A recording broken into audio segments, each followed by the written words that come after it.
G'day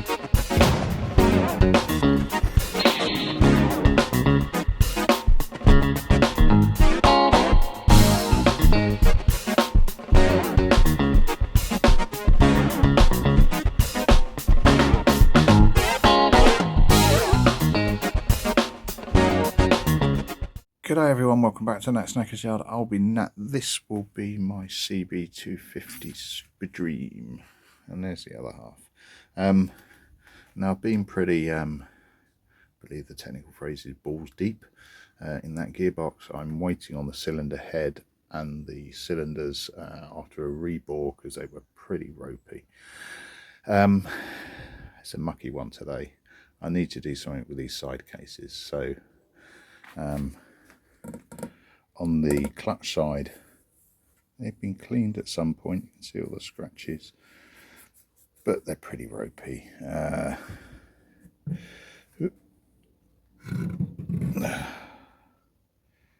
Yeah, pretty nasty one way or t'other. Obviously I've got new gaskets and everything for them, so they'll all come off. On the gear side, that's really nasty. Yick. I've taken the gasket, or what was left of the gasket, off there. Alright, first things first, let's see what I'm dealing with. I won't film it because I'm going to the kitchen sink and I'm just going to give it a damn good scrub, probably with a wire brush, and see what we've got. Alright, I seem to have lost some footage, which is irritating. Really annoying. Anyway, so out the wash, that was the better one of the two.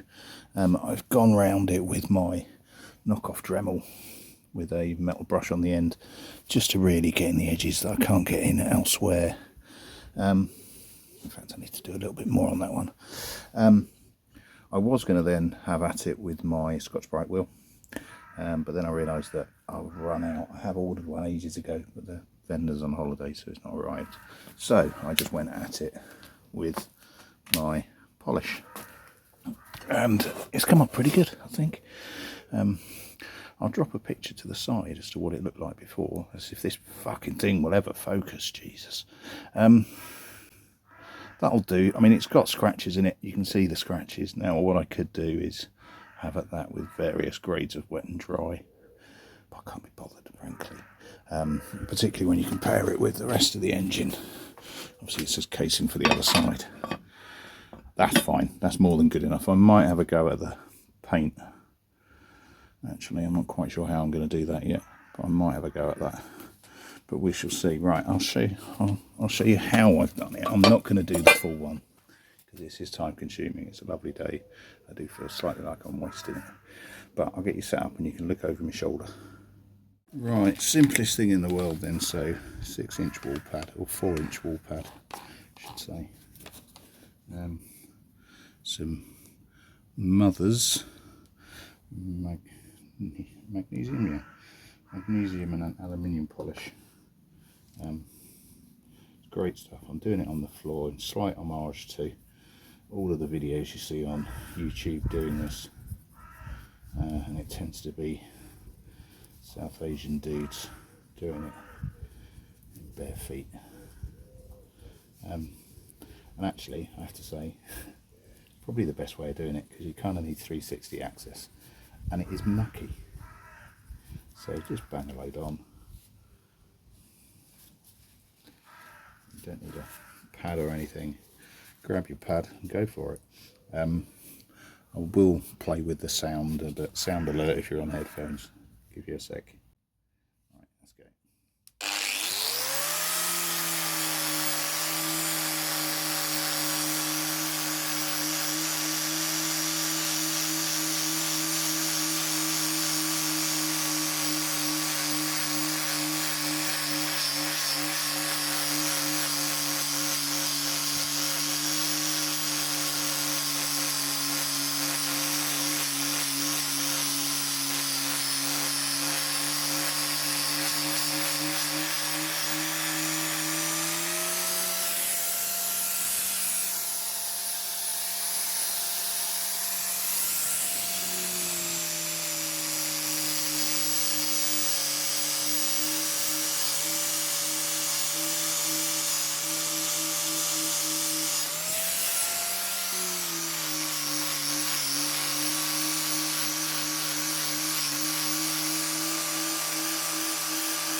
that simple. I haven't even fast forwarded it. Now the bits that I will mention are, one, that is, it generates a lot of friction. That is hot. Okay, so if you're trying to do aluminium casings and they're thin, you will distort them doing it this way. In fact, I'll show you how hot it is. Yeah, it's melting the polish. Well, I can touch it. It's not taking my fingerprints off or anything, but it is warm.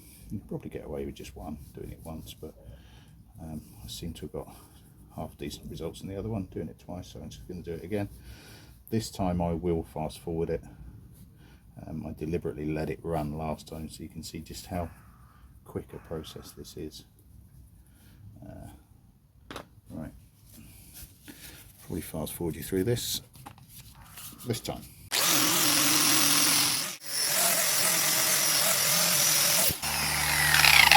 Right, there we go. Now the biggest drawback of this, I'm not sure what you're looking at. Are you looking at it? Yeah, the biggest drawback is obviously you've got a big disc and you've got little gaps that you're trying to get in. So if you break out your Dremel thingy, that's what these little pads are for. You go through them so quickly. The dense ones are better. The cheap ones like this that are quite soft last, you know, seconds for you.